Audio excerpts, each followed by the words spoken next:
Lord Jesus, thank you for forgiving all my sin. Thank you, Lord Jesus, for your love, dying on the cross.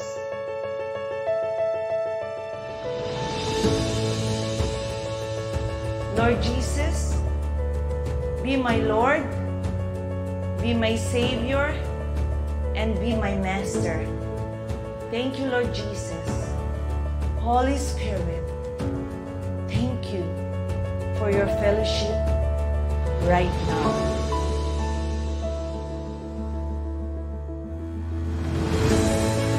Because you are the God who create light and bring peace.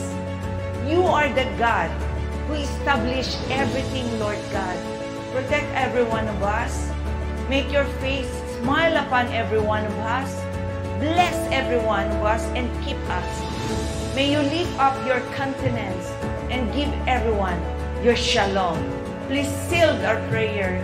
The glory, honor, praises, power belongs to you before all time, now and forever. In Jesus' wonderful name, amen and amen. Praise the Lord.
Sa paninindigan ng estasyon o ng programa.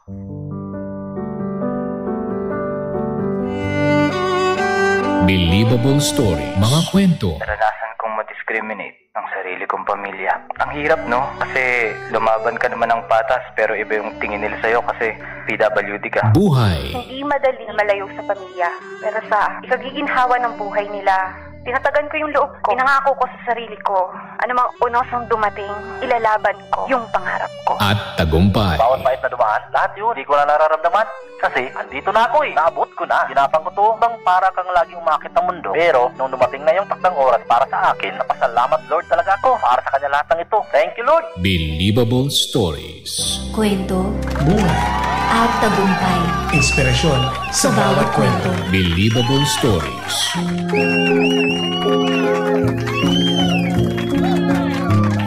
Sa programang ito, walang format ang success. Walang formula. Kanya-kanyang diskarte. Kanya-kanyang tirada. Tuwing Webes, mapapakinggan na natin ang mga kwento ng inspirasyon mula sa MX3. Dito ako, Believe. Ikaw, ano ang believable story mo? Believable Stories. Simula at pangarap. Isang godtrepreneur at missionary pastor, isa ring ina ng 5 anak, dating OFW at dating kilala bilang isang lioness, matapang, legalistic at relyosa. Pagsubok at pagbangon. Sinubok ang kanyang buhay noong biglang hindi huminga ang 2 buwang gulang niyang anak. Ipinangako sa Panginoon na siya'y magbabago at magsisilbi at milagrong huminga ang bata.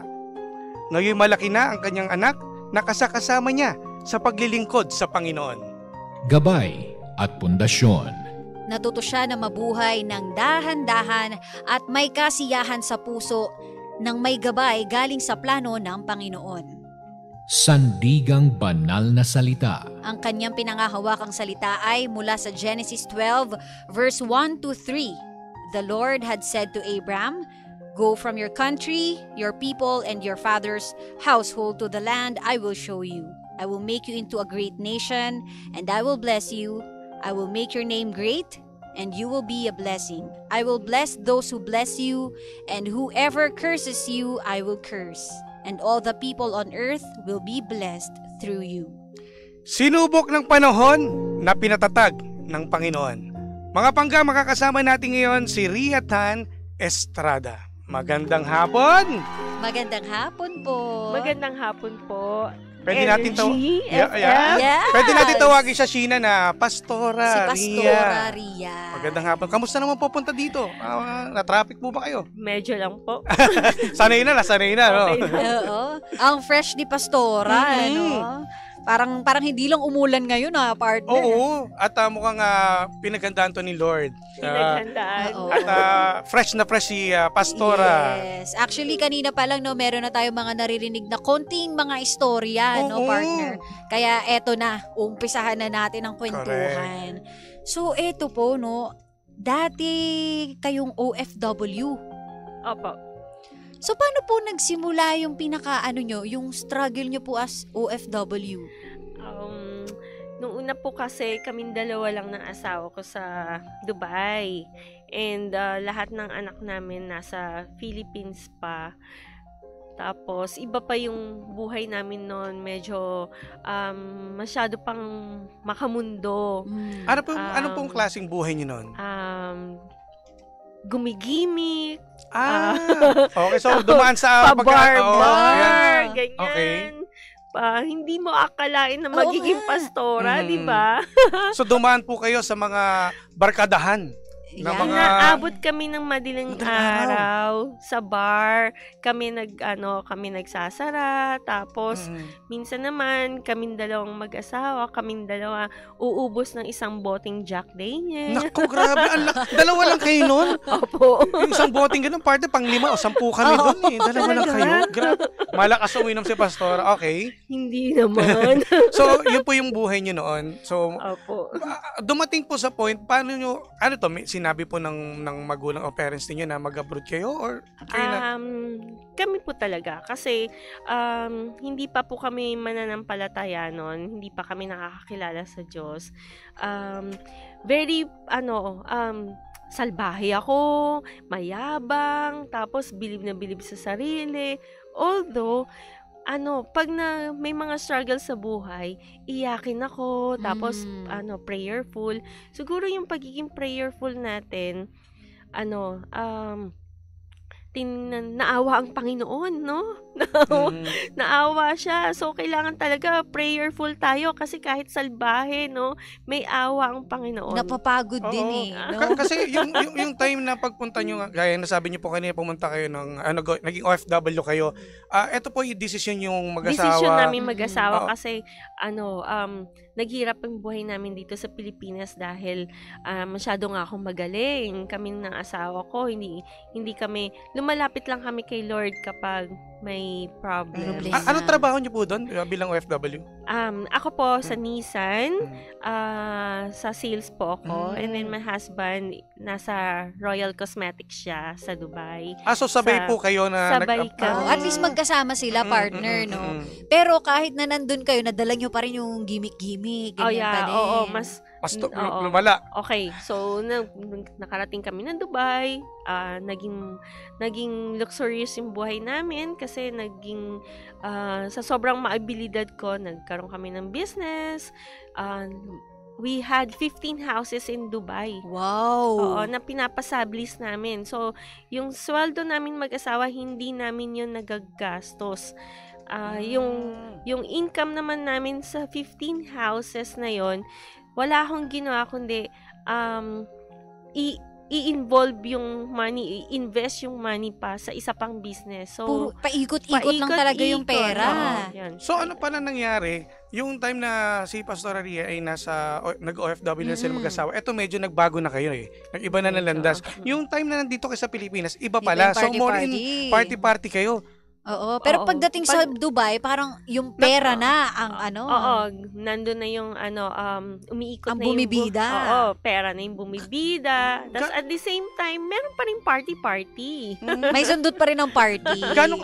Medyo paisip ako, gaano kayo katagal dito sa Pilipinas sa gumigimik bago nyo maisipan na mag-ibang bansa na? Matagal din. Kasi 4 na yung anak namin eh. Siguro nasa 10 years kami mag-asawa dito. And then, sa Dubai naman, nung nag 15 years kami doon. Tagal din. So gumigimik na pala kayo, may anak na kayo nun. Opo. So madalas kayo, sino nagbabantay ng anak ninyo? May mga yaya, ganyan. May kasama sa bahay, ganyan. Tapos, madaling araw na kayo uwi. Oo. Paano yun? Yung ano ng bata, medyo hindi ganun ka-close sa inyo. Kasi syempre, madalas kayong, malamang, paggising ng bata, tulog kayo. Correct. Kasi madaling araw na kinaabot. Mga ganyang, style. Buhay bagets, kumbaga, Ganun. ganon.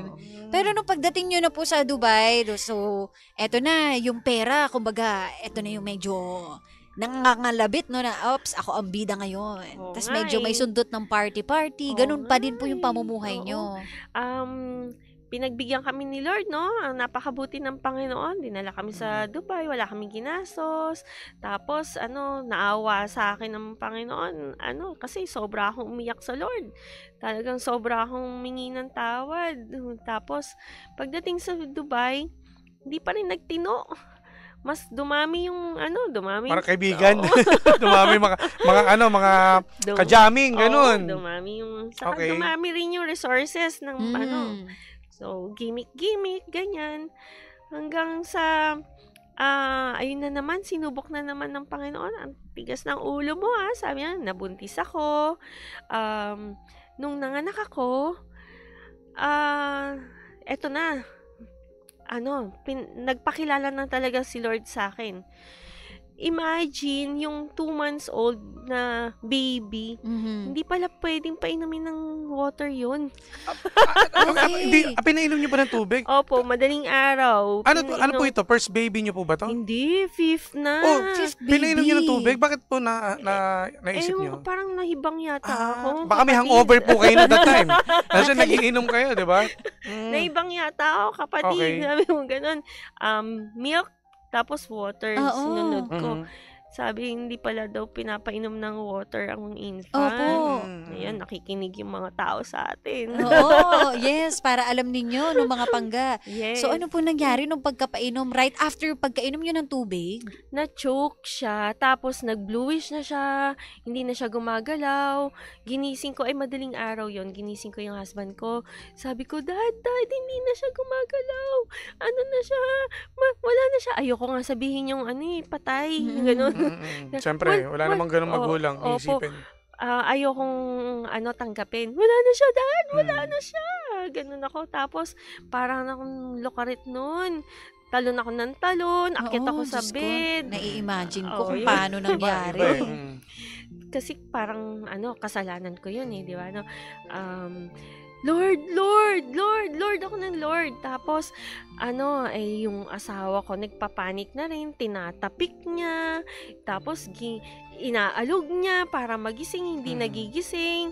Tapos, ako naman, tuliro na, nabatukan ko pa nga yung baby. Sabi ko nga, Miguel! Sabi ko ganon. Hanggang sa, ayaw pa rin magising. Tumakbo na ako sa isang sulok, nagiiyak na ako. I knew it. Wala na talaga. Tapos, iyak ako ng iyak doon. At ganun pala si Lord, no? Talagang dapat magkaroon tayo ng covenant with the Lord. Ano yung covenant mo? Ano yung agreement mo with the Lord para pagbigyan ka niya? Para bigyan ka niya ng second chance. Kailangan pala may agreement. Parang yung mahal mo lang sa buhay, nakagawa ka ng isang pagkakamali. Sige, tatanggapin kita. Mangako ka muna, di ba? Parang jowa lang. Ano ipapangako mo? Ano kapalit? Oo, yun. So, nangako talaga ako na sabi ko, Lord, buhayin mo lang yung anak ko, magbabago ko. I surrender to you my life. Ganun lang. Tapos, iyak ako ng iyak. Paulit-ulit ko yung sinasabi, I surrender to you my life, Lord. Please, buhay mo ang anak ko, buhay mo lang yung anak ko. Please, have miracle. Nasa isang sulok ako noon. Sabi nga nila, sa sobrang hibang ko daw, baka kung nakatakbo ako sa balcony, baka tumalon ako sa balcony. Kasi parang hindi mo na alam gagawin mo Yeah, mahirap mawala ng anak, right? Totoo. At bata pa. Amen. Then, biglang may ginawa sila sa baby na nilapag lang nila sa bed. Umiyak. Ano po ito? May mga may nagpunta na mga nag-rescue may nag-rescue na, okay. Tas hindi ko naririnig na may umiyak. Nilapitan nila ako doon, parang kinokonsole na nila ako. Tama na yan, tama na, buhay yung okay anak mo, okay na yung anak mo. Hindi pa rin ako makapaniwala. Hanggang sa pinaiyak nilang lalo yung bata. Doon lang ako naniwala. Kasi talagang yung ingay ba, para Kasi ayoko nang tumayo doon sa corner. Ayoko maniwala, baka niloloko lang nila ako, baka gusto lang nilang talaga akong napakalma lang, pampalubag loob lang na ano. So ano to, Pastora, during that time na nangyari yan, dito na mas lalo napalapit yung loob mo kay Lord? Oo. I decided na kailangan ko panindigan. Kasi baka may mangyari uli. Parang ayaw mo na eh. Ayaw mo nang may mangyari uli. Kaya sabi ko, paninindigan ko kung ano yung pangako ko. Ganun naman ng Panginoon din eh. Paninindigan niya kung ano yung pangako niya. No word of God will ever fail. Lahat nga ng pangako niya sa atin eh, ibibigay niya talaga, gagawin niya. Paano mo malalaman na nanggaling kay Lord yung mga naririnig mong instructions? From the time that na naging Kristiyano ako, naging inggitera ako hindi sa mga makamundong bagay na, sa mga bagay na nakikita ko, sa mga kapwa mananampalataya ko. So sabi ko, bakit sila nakakarinig sa Panginoon, ako hindi? So sabi ko, Lord, gusto rin kita makausap, gusto rin kitang naririnig kita, ganon. Mangusap ka sa akin, Lord. Gusto ko yan eh. Bakit sila nakakausap daw nila? Ako hindi. So, si Lord nangungusap siya sa atin through dreams, through Word of God, when you read the Bible, and through a godly person. Minsan, kaharap mo na pala, may sinasabi siya, hindi mo alam na word pala yun ng Panginoon. Parang si Kapitana Sisa, di ba? Every time he encourage us, so makinig tayo kasi hindi natin alam word of God na pala yun. So sa akin, in my case, naririnig ko siya sa panaginip, kinakausap niya ako, and sometimes audible voice pa nga eh. Minsan pag may question ako, naririnig ko, isang beses may tinatanong ako sa kanya eh, Lord, anong sasabihin ko dito sa nagpapapray sa akin na to? Kasi umiiyak na siya eh. Umiiyak siya, yung hospital bills niya, umabot na ng 1 milyon sa Dubai. Sabi ko, anong sasabihin ko sa kanya? Paano ko i-comfort yung kaibigan ko? And then, sinagot ako ng Lord through a vision. Nakakita ako ng paid stamp na kulay pula. Tapos, ang sabihin ko daw sa kausap ko, paid na yung hospital bills niya. True enough. Nung sinabi ko yon, she just went to the billing section after a day, and then, pagdating niya dun sa window, may nagbayad na ng hospital bills niya and she doesn't know kung sino yung praise God, di ba? Gusto natin yun. Di ba? Iba talaga, partner. Iba talaga pag yung strong yung pananampalataya mo. Oo, may gagamiting instrumento talaga eh. Amen. Saka maraming positive beses, talaga. Maraming beses po na even you, kahit sino, if you desire to speak to the Lord, He will speak to you in your dreams, in your in Word of God, by reading the Word of God in the Bible. Mapapakinggan natin ng Panginoon. Tama. Iba kasi, di ba, like for example, yung sa kaibigan nyo na ang bill niya sa hospital, ganong milyon. Yung ibang tao, hindi na alam ang gagawin dyan. Mapapraning na nga. Di ba po? Talaga, iba, naisipan pang gumawa ng masama para lang magawa ng masolusyon. Mangungutang. Diba? So, sa case ninyo, sobrang nakakabilib kasi nga, isipin mo, na hindi ka pinabayaan ni Lord at may solusyon. Basta meron lang tayong faith with God. For example, yung tumawag sa akin na nagpapa-pray, hindi naman siya actually sa akin may faith yun eh. May faith yun kay God. Sobrang lakas lang ng faith niya kay Lord na she humbles down herself na kaya naman niyang manalangin mag-isa eh. Bakit she asked somebody to pray for her? Because she believes na kailangan natin ng companion ng partner para humingi sa Panginoon. Kasi nasusulat talaga sa Bible, sinabi ng Lord na when 2 or more are gathered in my name, I will grant their prayers. Yun. Oo, di ba? Parang ano rin talaga, bukod sa pag-ibig, partner, no, or care mo sa isang tao, mas mahalaga or mas nakaka-appreciate kapag pinagdadasal ka. Totoo. Iba yung dating kapag pinagdadasal ka. Sa sitwasyon ngayon, kasi ang dami ng mga tanong ko lang to Pastora, paano mo malalaman na totoo siyang Kristiyano kumpara doon sa nagpapanggap na Kristiyano? Kasi may mga ganito, partner eh. Ang gandang question yan, kapatid. Marami sa atin ang mga basta na lang masabi na Christian. Yun. Doon tayo dapat, makinig kayo dito. Sa experience ko, basta na lang masabing Kristiyano ko, ganyan. Para lang masabing Kristiyano. Minsan, may privilege May privilege pag sinabing Kristiyano ka, no? Mas uunahin ka, o kaya bibigyan ka ng more importance, o kaya may mga benefits, ganyan. Pero, ang pagiging Kristiyano, makikita mo pala, which I don't know before. Ngayon, pinakilala sa akin tinuro sa akin talaga ng Panginoon yan, na how to discern a true Christian, ay makikita sa bunga. Ano yung bunga na yun? Makikita mo dun sa, for example, yung tao, how would you say she is a Christian kung magagalitin siya, o kaya wala siyang patience. Tapos pag every time kasama mo siya, nagpapanik ka, hindi ka walang peace, na struggle ka. Yung nervous system mo hindi kalmado, no? Correct.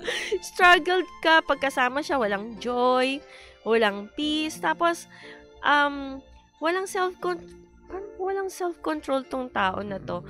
Is she really a Christian, or is he really a Christian? O kaya hindi siya gentle. Paano yun?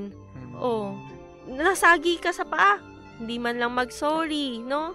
So, dapat pala, sometimes hindi nga Kristiyano, pero mapagkakamala mong Kristiyano dahil very gentleman, gentlewoman, ganun, babang loob, no?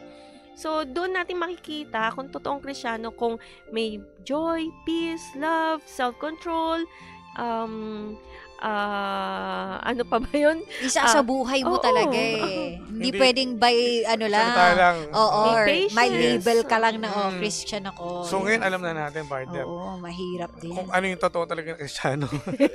Kasi marami kasi po talaga, Hindi lang sorry for the words, kasi ang daming peke. Oo, totoo. Nagkalat sa mundong ito. Well, a true Christian can discern who is a real Christian, yung genuine Christian. Kasi meron tayong tinatawag na gift of discernment. Yun ang maganda Tama. sa lahat. Sana Opo. magkaroon ka ng gift of discernment. Opo, no? yun. We can ask the Lord na bigyan tayo ng gift of discernment para nadidiscern natin kung sino yung katabi natin, magta-take Mhm. advantage ba yun sa atin. Dati, Yes. parati akong naluloko, na-scam, ganon. But when I ask the Lord to give me the gift of discernment, Ramdam mo ramdam agad ko eh. kung may masamang intention, ramdam ko rin kung may masamang balak, Mm-mm. at saka ramdam ko kung nagpapanggap lang yung tao, pinagbibigyan ko. Pero ang hirap 'di ba, pastora? Oo, Kapag meron pinagpipray kang lang ganyan natin. gift, Oo. kasi ramdam mo lahat eh, bawat Oo. kilos, Mm-mm. bawat salita, alam mo eh. Pero there's a purpose also why God will teach you how to discern para ipag-pray yung tao na yon. At inilalapit ka talaga dun sa tao na yon para meron magpipray for her or for him. Alam mo, ang hirap nito eh. Partner Sheena, Pastor, paano mo lalabanan? Kasi ito yung temptation sa enemy, na kailangan mo bang magalit? Kasi ito mahirap to sa paano labanan? Pag kailangan mo magalit, 'di ba? Nasusulat naman sa Bible na it's do not sleep with an angry heart. So ibig sabihin, bawal daw matulog nang merong galit sa puso. So ibig sabihin, pwedeng magalit, no? Pwede palang magalit. Pagkagalit-galit. Pero kung konting tahol lang ng aso, galit ka na. That's Iba na yun. Iba na yun. That's, unreasonable talaga. Parang, hello, nasa ng peace and joy dito sa kasama kong to. Tapos meron pang ibang Kasi tahol lang ng aso, correct. galit na Galit ka galit. agad. Oo. May ibang galit na mapanakit. Oo. Physical. Yun nga, pwedeng nagalit siya, tapos nagmumura. Hello, Kristiyano ba tayo niyan? Di ba? O kaya, nagalit, tapos kung ano-ano na yung lumalabas sa bibig, inuungkat na yung 10 years ago. Yung Oo. Lahat na Oo. nakanegatibuhan sa sa Oo, katawan yun. lumalabas. Yung parang walang peace. Oo. Ganyan. Maano natin yan, madidiscern natin yan. Kasi tao lang tayo eh. Nagagalit din kasi naman tayo. Oo. Naman. Kasi may Totoo. emotion tayo eh. Tama. Hindi tayo robot. Yes. Di ba? Tama, oo. Pero dapat control Yun. natin. Exactly. May control. Pero eto, pastora, mabalik tayo sa iyong buhay, no? Nung sa Dubai na, kasi na-curious ako kung ano na yung unti-unting pagbabago sa buhay mo after nun, nung mga pangyayaring nangyari kay baby, tapos naging okay na siya. Oo, hindi madaling magbago kapatid. Step by step. Kaya nga pag meron ako nakikita ngayon na Christian na pero bukang bibig niyang nagbago na ako, hindi na ako ganito dati. You don't have to say that. Yun. Parang ganon. You don't have to Tama. say that. We Hayaan should, mo makita ng iba. oo, we should be the one to see that Mhm. unto you. Yung ganon. Kasi ako rin, nagdaan ako sa ganyan na, marami na akong pinagbago.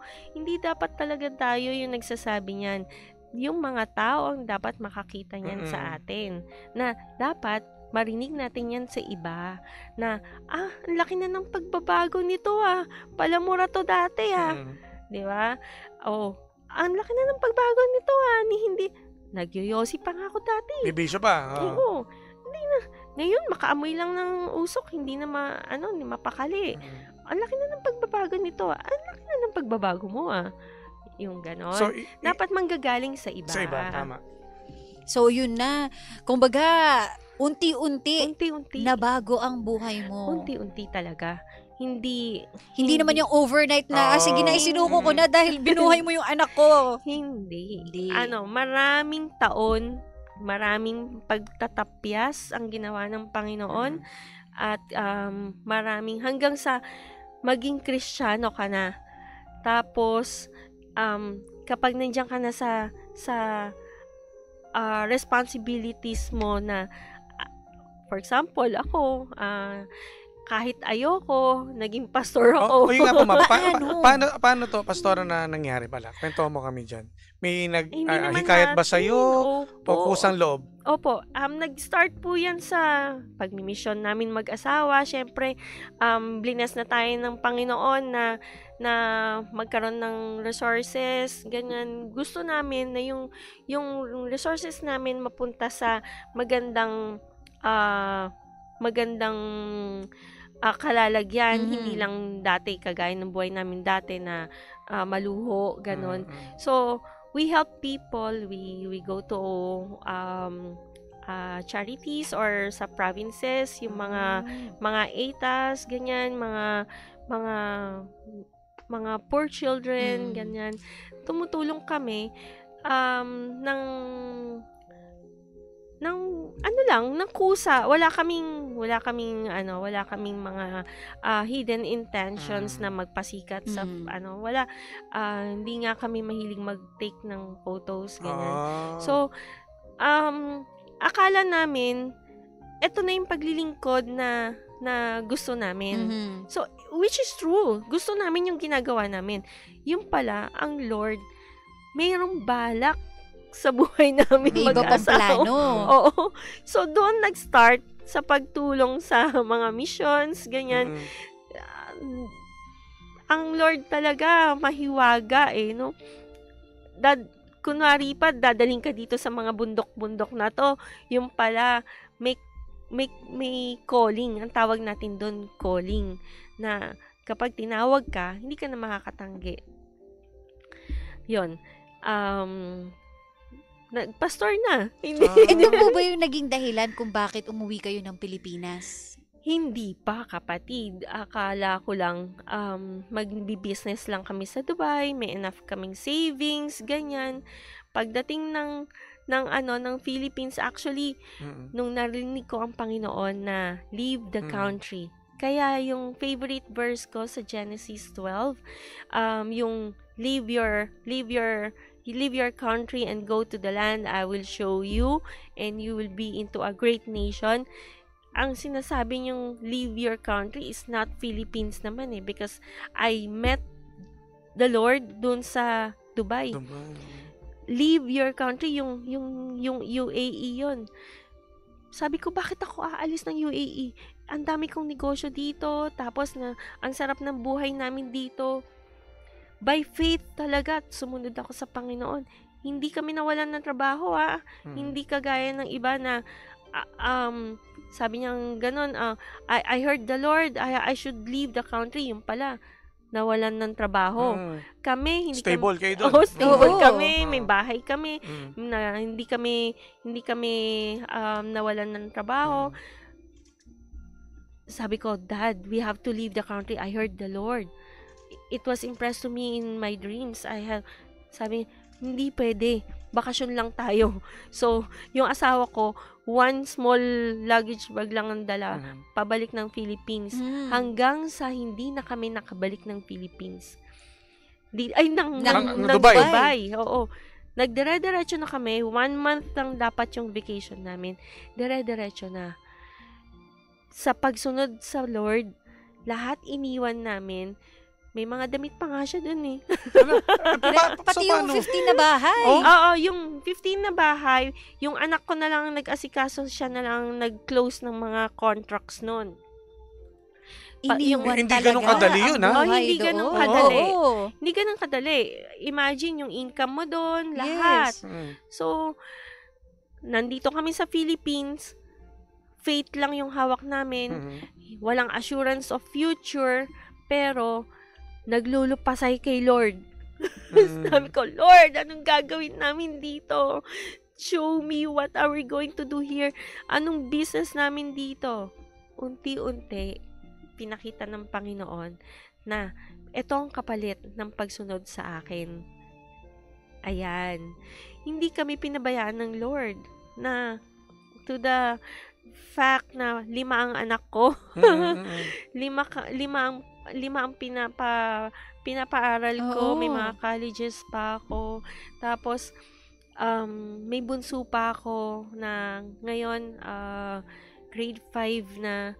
Hindi kami pinabayaan ng Lord. So lahat po sila, Pastor, nandito na lahat kayo sa Pilipinas? Nandito na lahat. Binigyan kami ng magandang business. Binigyan kami ng maraming businesses. May coffee shop, may furniture shop, ganon. Pinalitan naman niya talaga yung mga para hindi kami manghinayang. No turning back. Grabe, No, literal na iniwan partner. Hindi, di ba sa desisyon ng mag-asawa dahil napakahirap niyan. Dahil nga nandun na kayo, stable na. Tapos parang uwi kayo ng Pilipinas, back to zero eh. Oo. Tama yan. Oo. Ganun din nga yung ginawa niyan sa kay Abraham eh. Sabi niya kay Abraham, actually yung favorite verse ko na yan, sinabi ng Lord yan kay Abraham eh, na sundin mo lang ako at you will be blessed to the land I will show you. Yon. So, sinunod ko lang ang Panginoon at hindi naman nagpabaya ang Panginoon na pinakita niya sa amin kung gaano siya ka-faithful sa amin na hindi siya magkukulang. Yun lang. Yun yung maganda ng partner. Kumbaga yung baon mo lang sa buhay, yung pangako ng Panginoon. Tama. Diba? Ito pa tanong ko, kasi total ang dami na nasabi ni Pastore. Ano yung kapalit nung nabuhay muli si Miguel? Marami bang nangyari? Kasi di ba partner? Oo, yun kasi yung pinaka highlight turning point ng may purpose ang pagbuhay niya kay Miguel. Kaya niya binuhay yung bata kasi there's a purpose. Lumaki yung bata na very prayerful, very faithful kay God. Pag tinanong mo nga siya do you love me? Sasagot niya sa'yo, yes, I love you, mommy. I love you, but I love God most. Di ba? alam niya na eh. Dapat talaga yung Lord, yung Panginoon ang unang mahal natin sa lahat di ba? Yung bata lumaking very faithful and glory to God, he is anointed. Hindi ko tinataas yung anak ko pero ang Diyos ang tinataas ko dito na ang Diyos talaga gracious, loving and kind.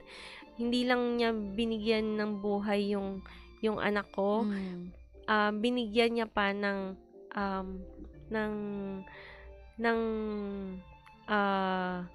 anointing na kasama ko siya sa bawat panalangin and even I don't tell him na mag-pray, mas nagpe-pray pa siya kesa sa akin. Nauna pa siya. Maraming times na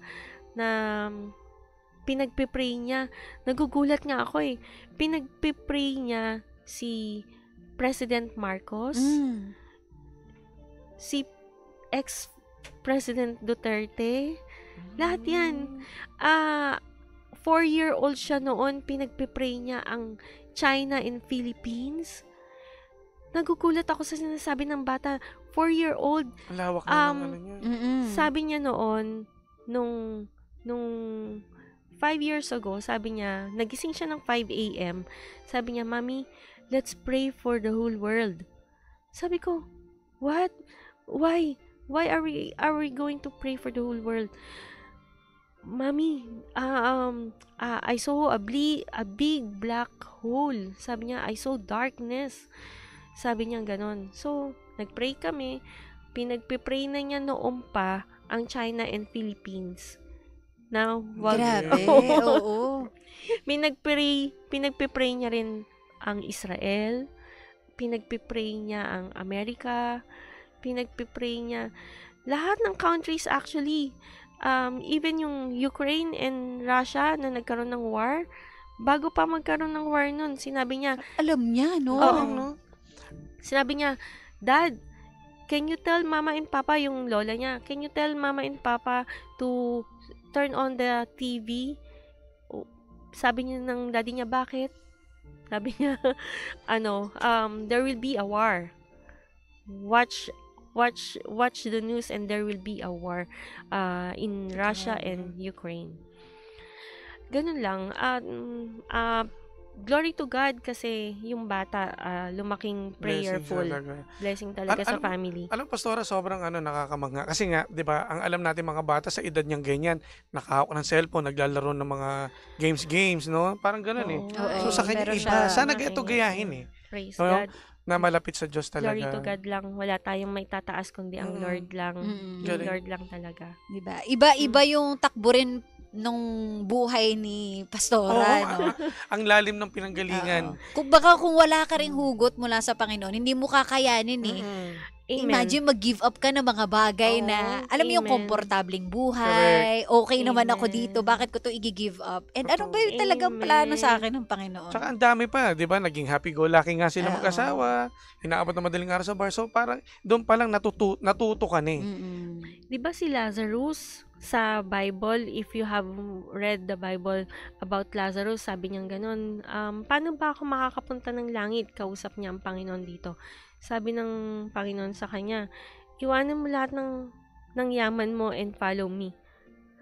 Di ba? Paano mo gagawin yung Jim na iwanan mo lahat ng yaman mo? Di ba?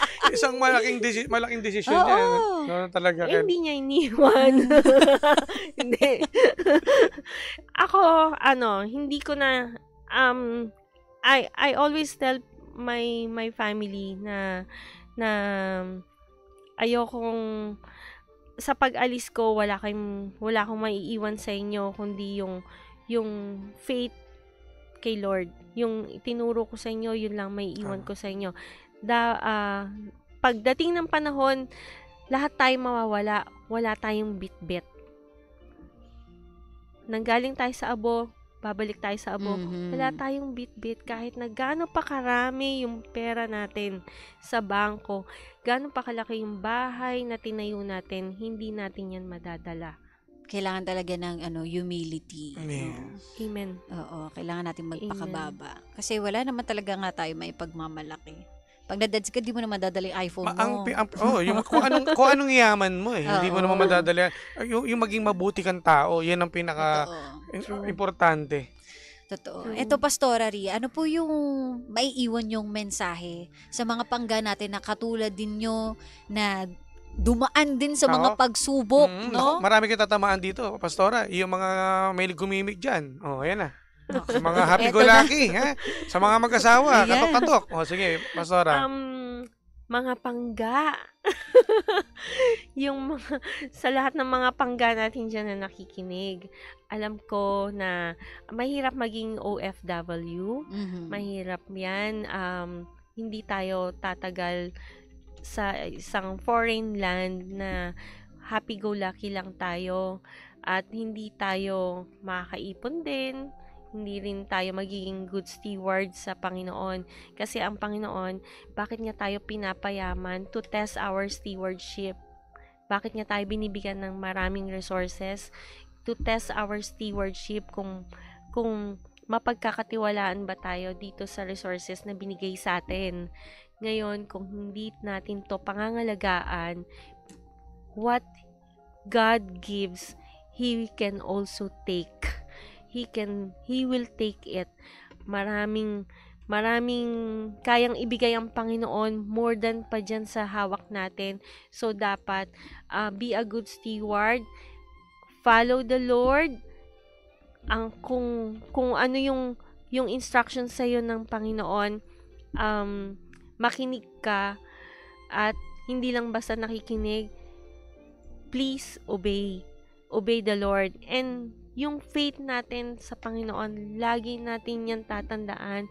Have faith with the Lord. Huwag tayong matakot kung anong nangyayari sa paligid natin. Basta may panananalig na totoo sa Panginoon, perfect yan. Kasi si Lord, tinitingnan niya yung kung sino yung faithful sa Kanya. Yan lang. Yan. Grabe. Alam nyo na. Marami tayong natutunan, Yes. no, Jimbo? Sobrang dami. Kasi yung mga napagdaanan ni Pastora ay Napagdaanan napagdaanan rin ko. natin. Oo, natin. Oh. Nako, Diba? at Praise patuloy God. natin pinagdadaanan Praise and God. marami talagang struggle and mas lalo tayo napapalapit sa Panginoon, mas lalo rin tumitindi Correct. ang Glory mga to struggle sa God. buhay. At ano di eh, ba? sa mga nangyari sa ating pagsubok, natututo tayo. Amen Tama. yan. Totoo yan. Yun ang importante. Yung hindi lang yun na nakakakinig tayo ng mga ganitong encouragement, Mhm. but ang important is yung natututo tayo and Yes. may nagbabago. Tama. At Tama. ina-acknowledge mo kung ano Ina-acknowledge. yung kahinaan mo. Tama. Diba? Galing, nako. At dahil po sa Aabil talaga. napakagandang istorya, tanggapin niyo po ang parangal ng paghanga at pagkilala kay Wow. Ria Tan Estrada para sa pagbabahagi ng iyong kwento ng sakripisyo at tagumpay sa programang Believable Stories na nagsisilbing inspirasyon sa bawat pangga. Ipinagkaloob ngayong June 26, 2025, ganap na 4:00 ng hapon sa ikatlong palapag ng E-Square Building, Barangay North Green Hills, San Juan, Metro Manila. Kasama ang aming mga puso at pasasalamat, DJ Jimbo and yours truly, DJ Sheila. Wow, ito po, Thank Pastora, you para po very sa inyo. Maraming At salamat, wait, there's more. Pastora. Pastora, Very meron pa. much. Yes, ayan, Eto mula pa, naman Pastora. po sa MX3. Dito ako believe. Thank you very much po. Thank you so much. Baka po may gusto kayong pasalamatan or mga i-shout out. Apo. Okay. First, maraming salamat sa Panginoon dahil sa privilege na to. I believe na kahit na kaibigan natin si Pangga, no? Kung hindi dahil sa Panginoon, wala tayo dito. Hindi tayo maririnig yung boses natin ng maraming taong nakasubaybay sa Energy FM. Salamat po. At dahil yun sa Panginoon, no? So we thank God most. Salamat Lord dahil pinahintulutan mo to. And thank you sa lahat ng mga kaibigan natin, mga sumuporta. I believe na nanonood ngayon yung mga kaibigan natin dyan. Ang dami po. Ang dami ba? Parang kailangan nyo yatang i-shoutout to, Pastora. Pwede nyo pong makita po. Pwede nyo i-check po dyan. Talaga ba? Very good naman tong mga kaibigan ko na to. Oh. Hello sa mga friends. Una ko na po kayo kasi nandito Sige si po. Arlene Maningas. Maningas. At si is Line De Leon. Kaya pa-shoutout naman po. Okay. Sa Rajek and Company, nakatutok din si Auntie, Ani. Si Oni Oni. po. Ang ganda ng Sis- pangalan dalawa. Sis Oni. Ako, kayo na po mag-shoutout, Member Pastora. ko po yan sa JLC Novaliches. Hello. Sige po. Okay. Pa-shoutout daw po kay Francesca Sofia Estrada, ang aking magandang anak. Oy, Siyempre. hello po. Okay. Hello. At ang aking mga kaibigan sa Mapua, mga classmates ko, sila Caroline at Ria Liza Dubozey. Ayan. Maraming salamat sa panonood ninyo sa Energy FM. Sabi ko sa kanila, manood kayo at hindi lang manonood. Please like and follow. Ayan. At dahil po dyan, dami nyo ng followers din, Pastora. Baka may may Facebook page ho kayo para Yes. Ayan, oo. Dapat ding natin pasalamatan si Miss Jane Lopez at nandito rin siya Ayun po. nanonood din sa Nako. atin, no? Sino pa ba? si si Romel Regio. Ang sabi niya, thank you Hello. Lord. Opo, at saka si Pastora Celine Dolizen na nanonood din po sa atin. Ayan. Hello po sa Apo. inyo. Pastora Donya, ganda. Ayan. Ma'am, may tawag na ako sa inyo. Sila po nagsabi, sabi ni Arvin. Ay, pastor din po yan. Oo. Opo. Magandang hapon Doña po. Ganda. Arvin. Ang tawag Corporal. pala dapat natin, Pastora Pastora Ganda. Ganda. Thank you po ha. At ako, maraming salamat po sa inyong Thank you time. po. Yes, thank Na kayo you po yung po. aming maimbitahan dito. Salamat. Maraming Maraming salamat din po. po. Ay, nako. Oh, More napakinggan power natin. to Energy Nako, thank you FM. po. Yes. Maraming salamat po. At syempre, yan po mga pangga, abangan nyo po lagi tuwing Huwebes po yan mga pangga na nakakabilib na istorya na naman. No? Truly, parang ibang napakinggan klase. natin ngayon. No? Ay no, kaya sa programang ito mga pangga, walang format ang success. Walang formula. Kanya-kanyang diskarte. Kanya-kanyang tirada. Kada Huwebes po mapapakinggan nyo ang mga kwento ng inspirasyon. Dito po yan sa Believable Stories. Hatid sa atin ng MX3. Dito ako, Believe. Ikaw, ano ang believable story mo? Believable Stories. Alright, mga partner, magbabalik tayo ha. Yes! Maraming salamat. At Maraming salamat. kay Pastora at magkukwento-kwentuhan pa tayo mamaya. Correct. Kaya naman tutok lang. Kasama nyo pa rin po nag-iisang pabebot na si Sheena. At ang inyong Jimbo Luces DJ na si Jimbo. Dito lang yan sa programang Anong Drama Mo? Na Same pero iba. We are number 106.7 Energy FM. Pangga, huwag sabing radyo, sabihin mo! Jim Shi